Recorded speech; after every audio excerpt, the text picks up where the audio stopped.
Hello and welcome back to Zero Cool Gaming. And today we're going to be doing a review of a game called Dragon Age Origins.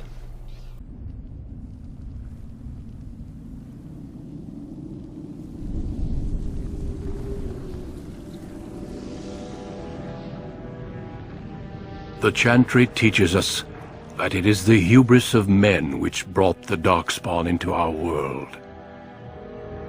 The mages had sought to usurp heaven, but instead they destroyed it.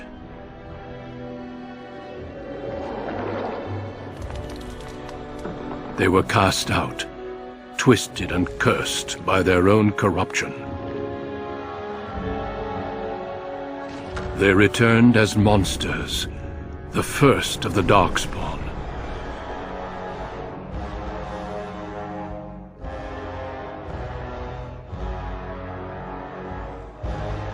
They became a blight upon the lands, unstoppable and relentless. Now, this is a game that I actually enjoyed quite a bit. And I know for some that might seem odd considering the fact that I have nothing but disdain for the second game. And the third game, Inquisition, I found to be absolutely appalling. And I didn't even finish it. I only, in truth, maybe played it for 4 hours before I'd had enough of its degeneracy. In fact, that was the game that got me to wonder what was happening to the gaming industry itself. And when I looked into it, what I discovered is that woke insanity was trying to indoctrinate gamers by putting their ideals, beliefs, and understandings within the games that they developed. Sick, twisted, wrong in every way imaginable. But nonetheless, it is a reality that we now have to deal with. But that's not why we're here today. Today we're here to talk about a fun game, and like I said, a game that I enjoyed. So what is Dragon Age Origin about? Well, it starts with a tale from the past that speaks of how mages gathered together and in their arrogance and belief that they could control the world, they created the Darkspawn. As a result, the world turned against mages in general and created a system of control for all of them because of the danger that they pose. And then the game itself starts. This particular game, as with any beginning of Dragon Age Origin, there are several starter stories that you can begin with. An elf, a dwarf, a mage, and in this case, a nobleman, or a thief. Don't get me wrong, you've got options. The way that the story itself is designed is, in truth, I believe to be a mage. But there is a starter story no matter what you choose. And this particular one will be told from the viewpoint of a nobleman. So let's get into the story itself. It starts with you and your father speaking with another nobleman about sending your armies to help the king battle the Darkspawn along with the Grey Wardens. There is a Grey Warden there with you as well, and after you speak,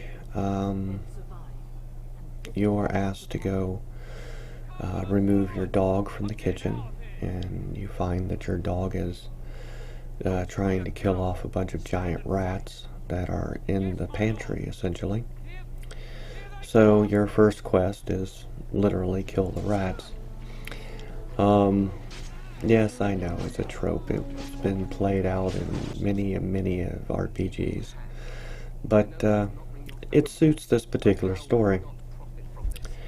After you clear out the rats, you go and speak with the different people who are either visiting the home or your castle, or the people who have lived there for quite a while. And eventually you'll go to sleep, and while you sleep, um, the nobleman that was talking with your father earlier um, lays siege to the castle, slaughters what remains of the army that is there, and intends to kill off your bloodline and take your lands for himself. And you wake up, you get your armor on, you grab your sword, defend yourself, uh, take your trusty dog with you. Eventually you find your mother. You try to talk some of the servants and what guards remain to help you defend the castle.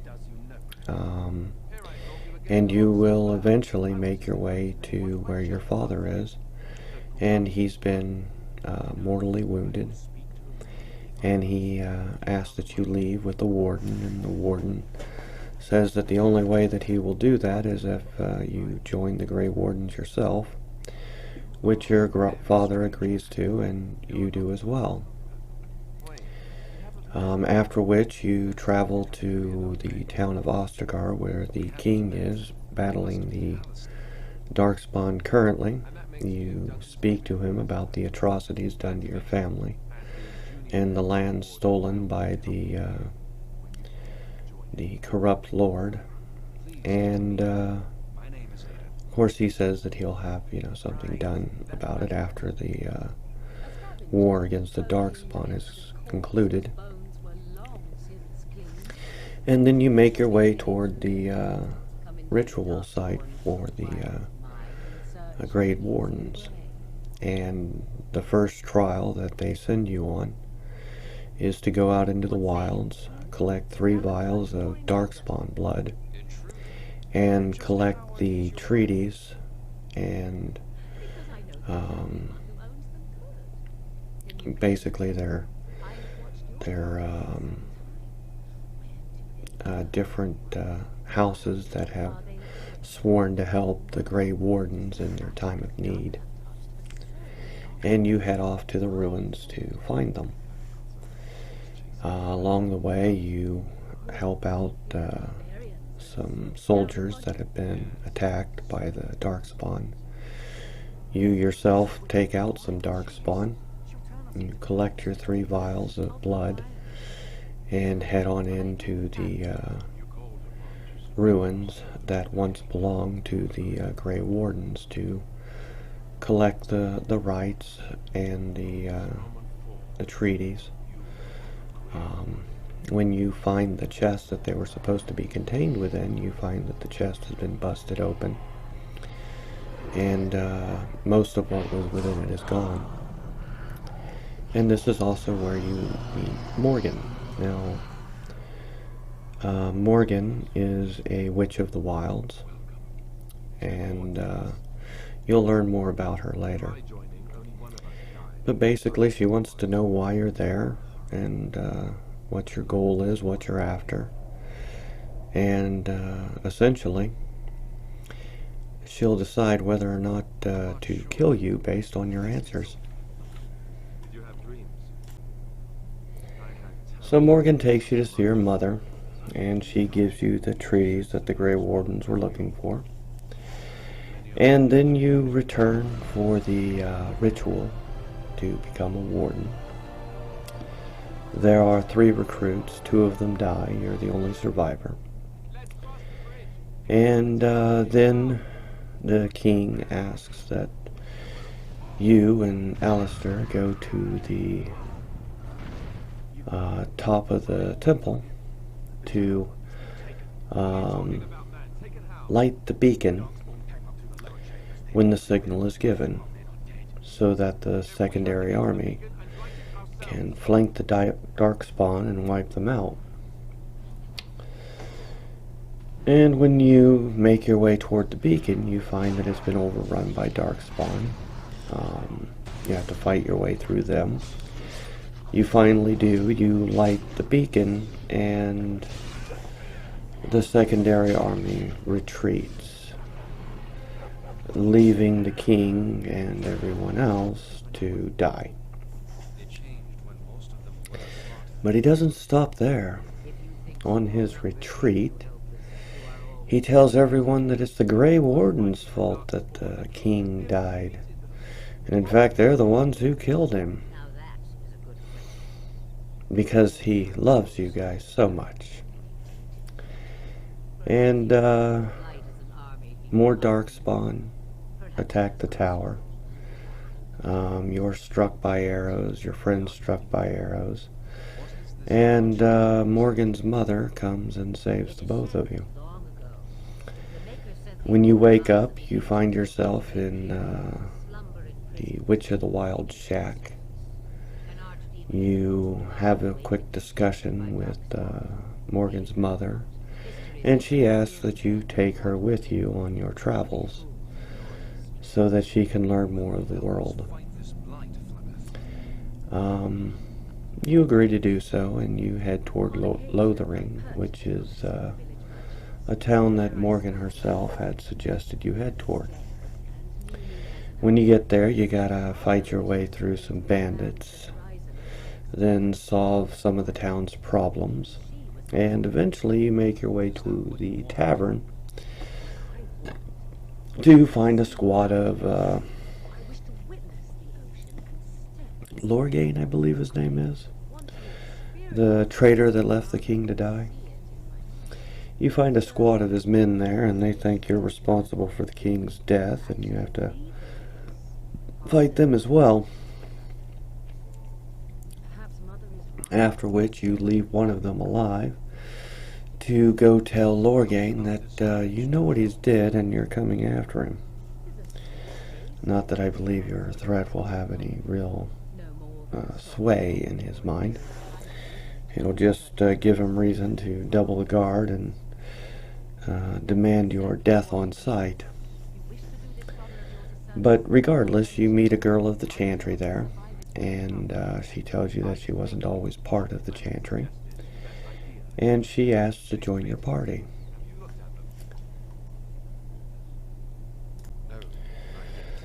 So after you recruit your new Chantry member, you go and speak with the leader of the Chantry in the town. And between all of you, you convince her that it would be a good idea to release a Canary into your custody. Now, this Canary has murdered an entire family. The husband, the wife, and the children. And only after doing so did he realize that what he had done was wrong. So he waited there for people to come and arrest him and convict him for his crimes. And after speaking with him, you realize that he might be able to help you with fighting off the Darkspawn, and in doing so, he may lose his life anyway. So, after you get the key from the leader of the Chantry and you release the Canary, he agrees to join your quest in defeating the Hellspawn, or Darkspawn. Anyway, after which you head to the town of Redcliffe, and you find that Redcliffe is underneath a spell of darkness where the dead rise every night to kill the living. And each night the amount of dead that rise increases and continues to increase, because every night, while though they have been successful in driving them off and killing them, many of the living die, so therefore they become more of the living dead that rise the next evening. So after you help them fend off the undead this particular evening, the next day you set off to enter through a secret passage into the castle and try to discern what exactly is happening and try to prevent it from happening again. And just before you get ready to do so, the lady of the castle appears and tells you that there's a great evil in the castle, and for whatever reason, she, her son, and the Earl have been allowed to live, while everyone else has been essentially doomed to death. And when you try to ask her questions, she is deceitful in her answers, to say the least, which leads you to question the validity of any of her claims. So you enter Redcliffe Mansion through the dungeons, and you find a blood mage in the dungeon, and he was hired by Logren to poison the Earl and kill him, essentially. And he was also hired by the Earl's wife to teach their son to hide his abilities so that the circle did not come for him. So treachery all the way around. That never makes for a good thing. Once you make your way into the castle itself, you find the Earl's wife and their possessed son. And the blood mage suggests that there's a way to enter the veil and depossess the boy. But it will require the sacrifice of someone to do so. And the Earl's wife offers up her life to save her sons. And the blood mage does exactly that. You enter the veil, you destroy the demon that has possessed him, and you, for the time, save him from his problems of his own making, quite literally. For he is the one who chose to make a deal with a demon to save his father. After which, you find that the Earl himself is still in a coma, with no way to wake him. The boy is extremely troubled. And the Earl's brother asks you to find the ashes of a great holy woman in order to save his brother, as they believe that the ashes hold within them great healing properties, and if you could find them, they might be able to bring the Earl out of a coma. So you travel to the town where these ashes once resided, to speak with a scholar who has seemingly gone missing for some reason. So you start asking around town to find out what happened. So after you deal with the town's mercenaries that are quite troublesome, and you meet some of the less savory characters that are present within the town, you eventually find yourself upon the room where the researcher was, and you look through all of his stuff, and you find out where he had gone. And you help the guards with some more problems, and you help the town with a few more of their issues. But eventually you move on to a town in the mountains, a very closed-off town that wants nothing to do with you and essentially tells you to get lost, which makes you feel that there's something they're hiding, and there is. So you fight your way into the town, and then you find the priest of that town, and you fight your way through his men. And in the process of doing so, you realize that they worship a dragon. You don't know if this dragon's been tainted, but it certainly is not a good thing. They ask you to take the blood of the dragon and pour it onto the ashes, which would probably destroy any healing properties that the ashes had. And when you refuse to do so, of course, that angers them greatly, and they don't want you to proceed any further. So they attack you again.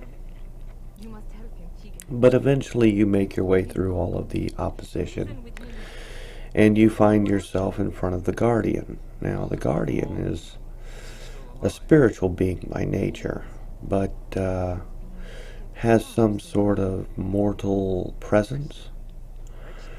And he asks you some questions and reveals parts of your past. And not just yours, but all of your companions as well. And after asking or answering his questions in the most honest way possible, he allows you to pass, and you're asked a series of riddles. After you've answered all the riddles correctly, you'll be given a trial by fire, which is actually easy to pass. And then you will be presented with the ashes themselves. And at that point, you just take the pinch of the ashes that you need. Now, there are a few things that you can do afterwards, and truly, there are ways of doing this other than the way that was chosen in the particular walkthrough that I'm watching. But after you get the ashes and you show them to the researcher, he wants to bring the world there to share in that experience. And anybody with half a brain would realize that that's a bad idea. Many of them would die along the way.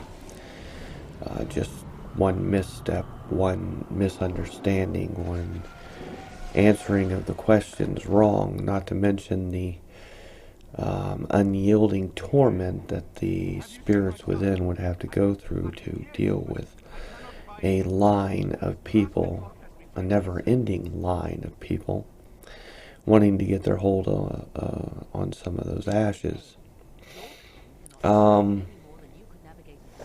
So it's a conundrum, sure, but truly this is something that should be left for those who are in the need the most and are willing to sacrifice themselves if need be in the attempt. And anyone else shouldn't even try. And they shouldn't truly be given free access to attempt. But that's just my feelings on the situation. So, and then you also have all of your companions and the companion conversations that you have every time you make camp. Or enter a city. I mean, there's lots of times that you can have talks with your companions. Answering questions properly will advance your likeness with each of them and your compatibility with them, and answering their questions in a way that they wouldn't appreciate, because each one of them are different and they need to be treated as different people. As a result, will lower your appreciation or your likeness among them. And if that drops too low as you get closer to the end of the game, some will leave, some of them will try to kill you. I mean, there's all sorts of bad things that can happen.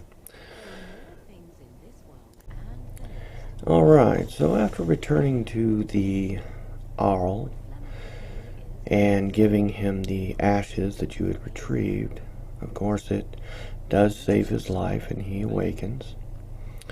He learns that his wife sacrificed herself for his son, and he learns about the mage in his dungeon that tried to kill him at the behest of Logren.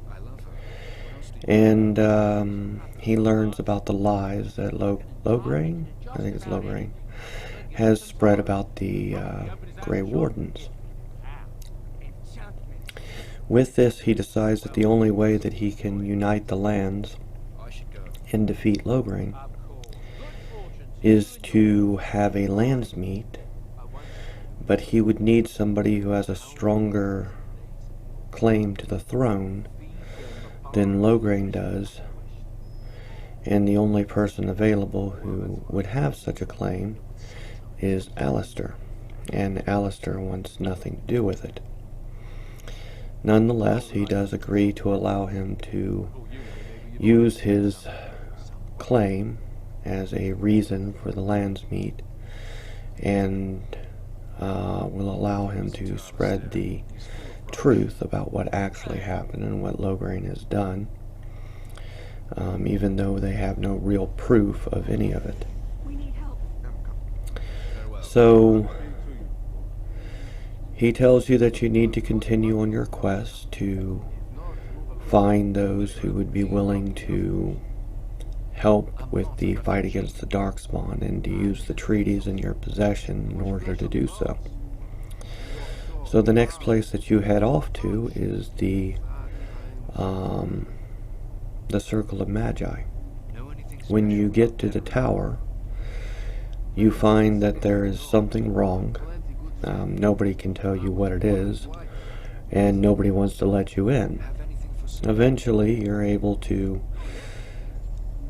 convince the ferryman, the Templar ferryman, that it would be to his best interest to allow you across into the tower so that you can speak with the commander of the Templars and try to resolve whatever problem is happening. When you get there, the commander essentially tells you that if the leader of the circle is dead, then they will purge everything in the tower. But if you can save the leader of the circle and bring him before him, and he tells them that the problems within the temple or the tower have been rectified, he will not seek to purge everything within the tower. And he also tells you that if you go past the doorways that they barricaded, you yourself will not be allowed out without the presence of the leader of the circle in your party. You will become part of those who are to be purged. You agree to his terms, and you enter the tower, and you eventually run across a set of mages who have survived and are not part of the blood mages that caused all the problems. And after a while, you convince the one who has erected a spiritual or magical barrier to lower that barrier so that you can go beyond it and purge the tower of all the abominations that are contained within it, as well as the demons that have been released. Shortly after you get in there, you are trapped into the fate itself along with your companions, and you must figure out a way out of it. And you do so by defeating different demons, acquiring the powers of those who they have entrapped, and then using those powers to progress further through the dream. Eventually, you end up freeing all of your companions that have been trapped with you, and you work together to try and purge this section of the Fade of the demons within and the demon that has trapped you within it.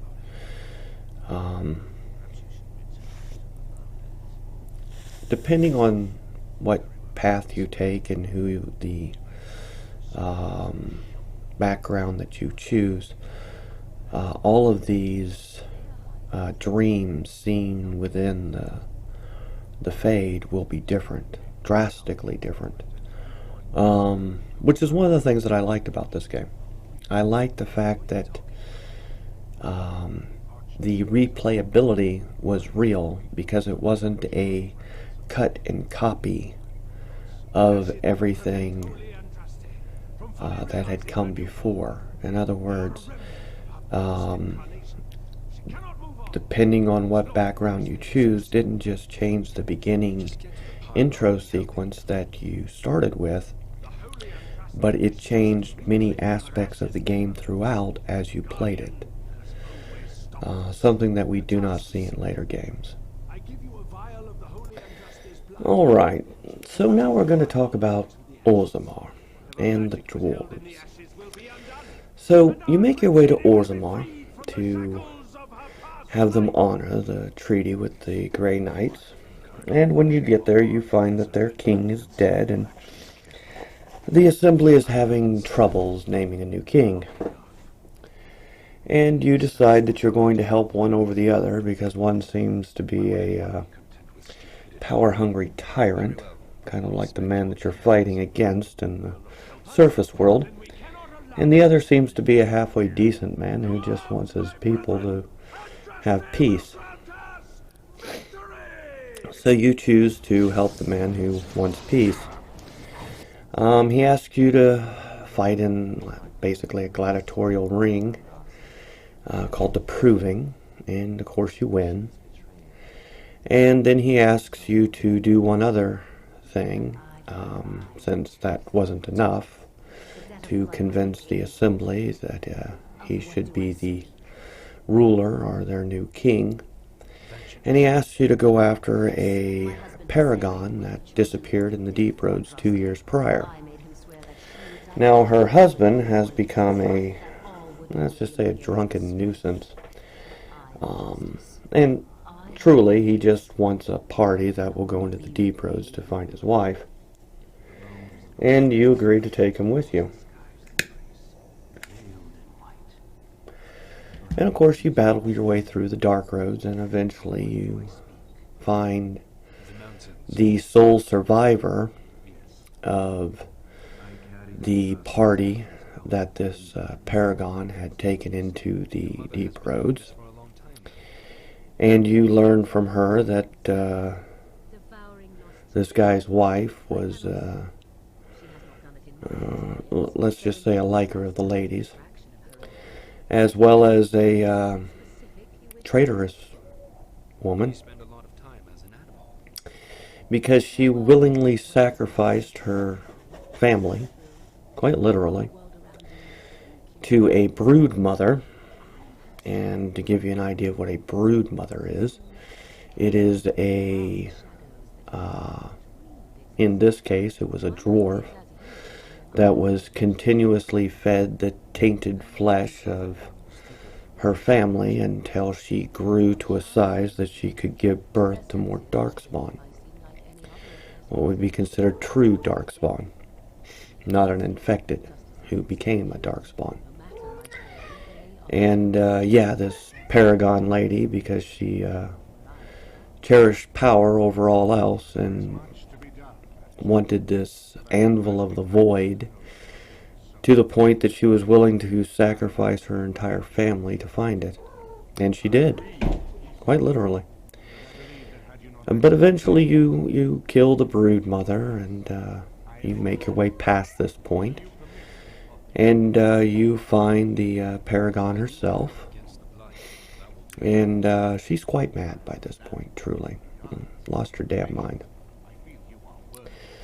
But eventually, you use the knowledge that she gives you to find the anvil itself. And when you do so, you also find that the creator of the anvil has been turned into a golem, and he wants you to destroy the anvil of the void. Now here's where I'd like to have a short discussion about a few things that don't make sense to me, but the story makes quite plain if you're listening. The dwarves do not believe that they know any types of magic, so therefore the idea of learning about magic in any way, shape, or form is not something that they do. But the reality is that they do have members of the dwarven race that are born with magical powers. They just don't call them magi. They call them enchanters. Now, an enchanter will inscribe runes onto weapons and armor, and then they will use lyrium, and with vast amounts of lyrium, they are able to imbue weapons and armor with magical properties.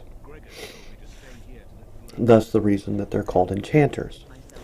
In truth, they are quite literally magi that are born with a particular set of skills with magic. It's not like any blacksmith can become an enchanter. Absolutely not. You have to have the gift for enchantment to be enchanted, to be an enchanter, and that gift is literally the gift of magic. But the dwarves just simply don't call it that. And the creator of the anvil of the void was quite literally the first magi within the dwarven species to be a blood mage, because that's what his anvil of the void is. Quite literally blood magic. I'm sure he used a lot of lyrium, and you can see the runes all over it. So it was still, he was a great enchanter, but he was an enchanter turned blood enchanter. Or a mage turned blood mage.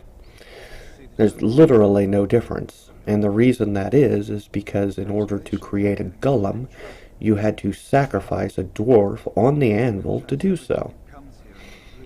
Blood magic. Blood enchantment. Call it what you will. It's the same thing. There is no difference. So after killing the paragon that had lost her damn mind in the deep roads for one reason or another, you do as the creator of the anvil had asked, because he cannot destroy it himself. The blood magic that he used to enchant the anvil will not allow one who is created upon it to destroy it. A rune of protection, I would guess that's what that was and what was placed upon it. And before you destroy the anvil itself, he fashions a crown worthy for a king. And then after you destroy the anvil, he sacrifices himself by throwing himself into the lava. I would guess that he did that so that no one would ever be able to force him to tell how to build another one. Not that there would be very many enchanters among the elves that would even be capable of creating such a device, or even willing to commit such blood magic to do so. But nevertheless, he wanted to make damn sure that that possibility was not even a reality that could happen. And then you return to Orzammar to crown the king. You do so. You have to kill the king's last son, or at least the previous king's last son, because he's not going to stand for that. And then the new king promises you that when you go to fight the Darkspawn, he will provide you with as many soldiers as possible to do so. So all in all, good things all around. But yeah, I found it quite interesting how the dwarves were unaware of their own magi within them. And it would seem that the dwarves, for whatever reason, have never had one of their enchanters become a abomination. Or if they have, they've stricken it from their records so that they have no history of it ever happening. Okay, so finally the warden makes his way to the Dalish, and the keeper of the Dalish, who is several centuries old, had actually created a being centuries before to punish humans who had killed his son and raped his daughter, and his daughter ended up killing herself because of the atrocities done to her. And this being that he created, this werewolf, would attack humans and turn them into more werewolves, and so on and so forth. Well, after centuries of being alive, the being that he created gained a consciousness and started to understand what it was, how it was created, and why it existed. And it wanted to end that existence. But to do that, it needed the creator of the curse to undo it. And that's the only way the curse could be undone.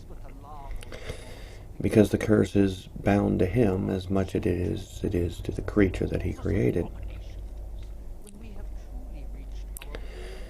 And eventually, you're able to convince him that the best thing to do would be to end the curse, because the werewolves deliberately infected the Dalish in order to convince their keeper that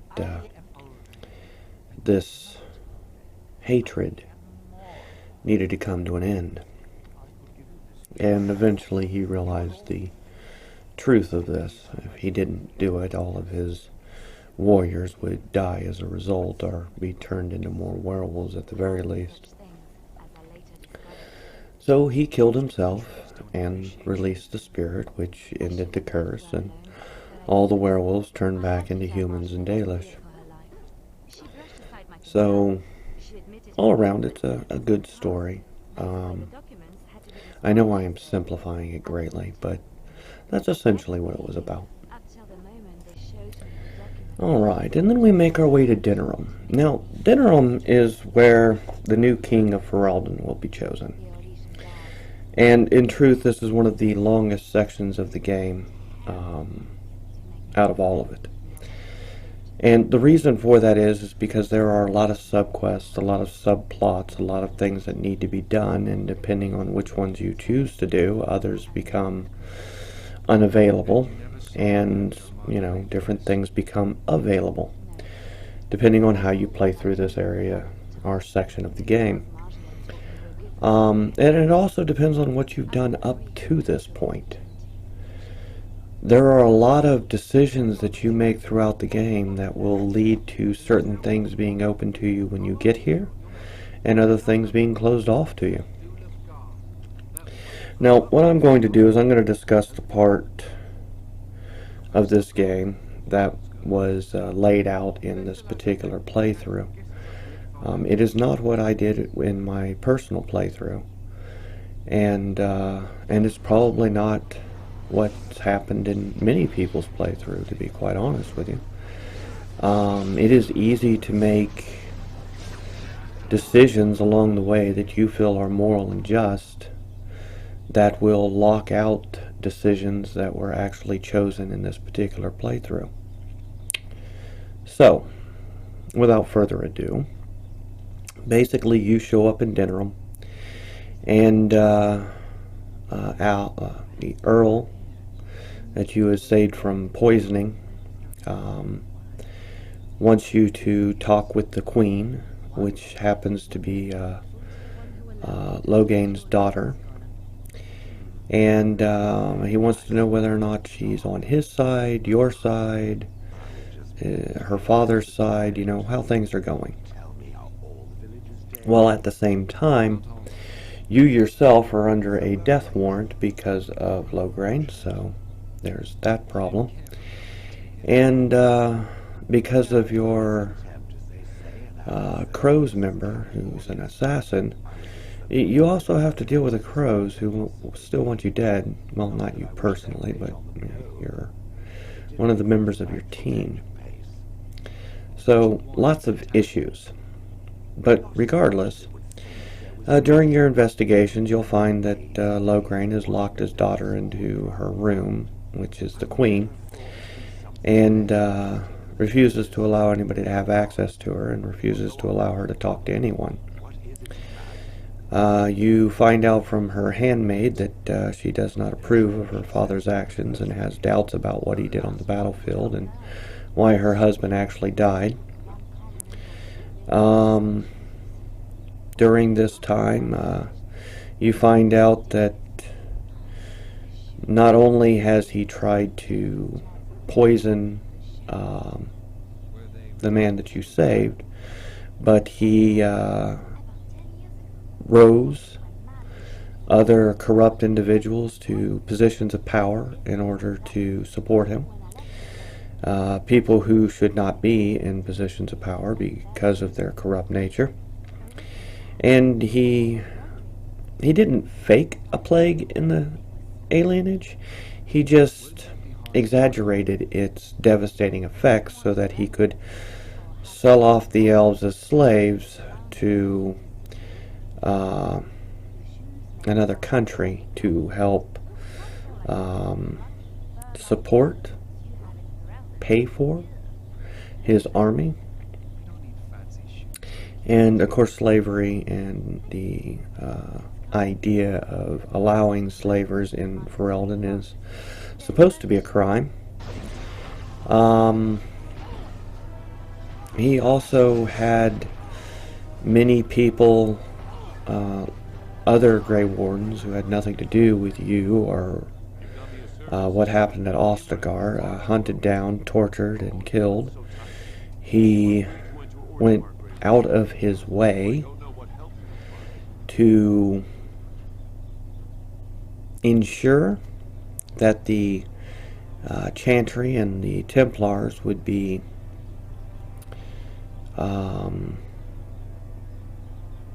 occupied with other things than looking into his affairs.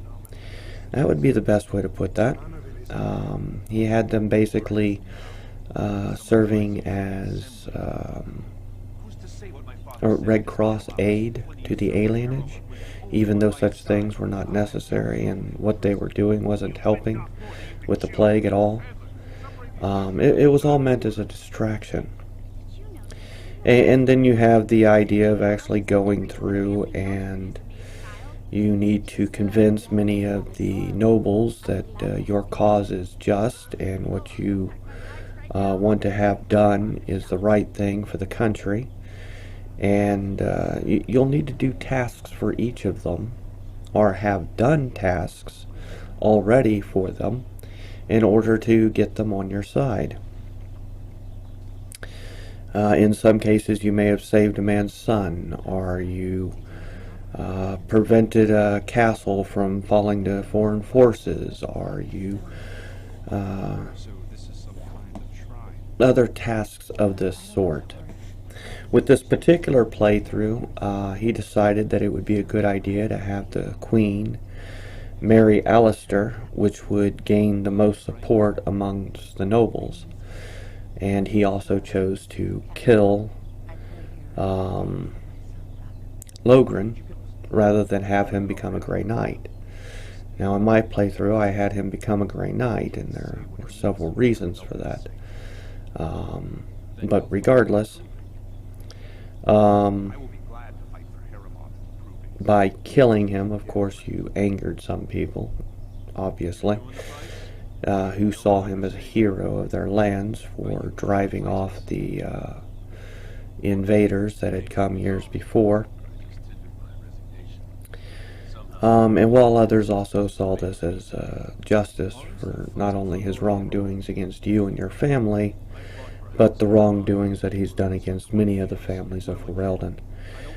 He was no friend to the nobles, to say the least, at least not the ones that were halfway decent. So, yes, there are a lot of different choices that all come together in this section to have it end however it may. I can't say that I particularly like the way that this gentleman has played through his game with the decisions that he makes, but you know, it's not my playthrough.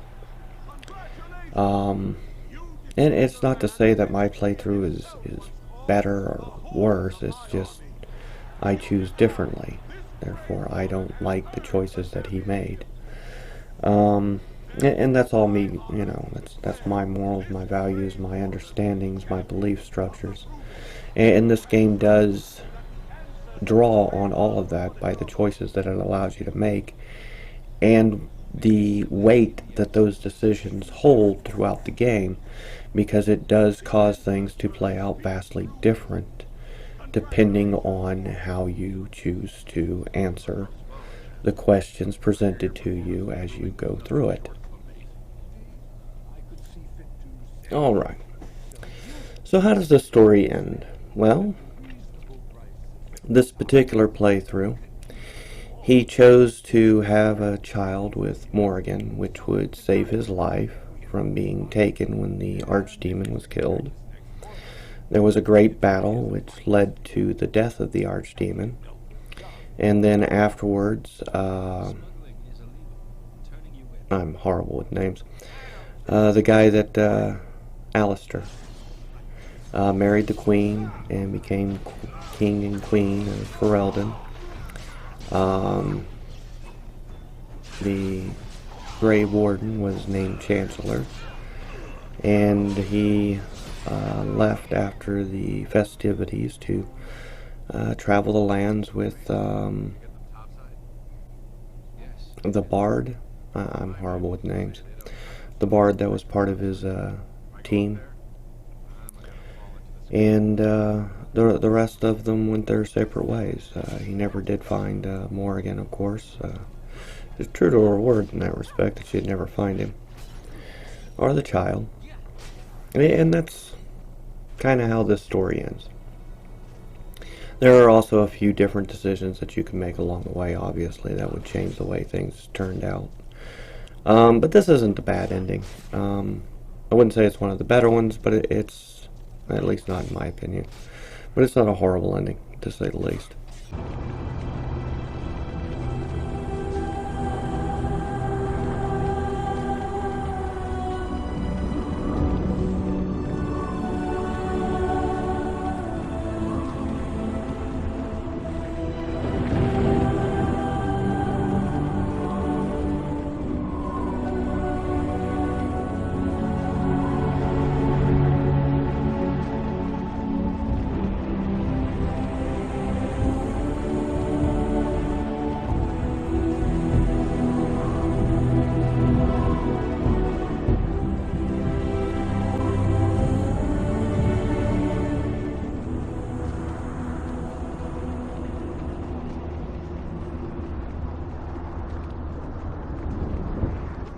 And then it was over.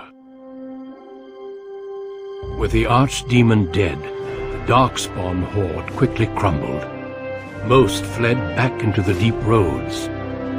They would remain a threat in the years to come, but the blight had been ended before it had truly begun. So anyway, I'll call that my rant for the day.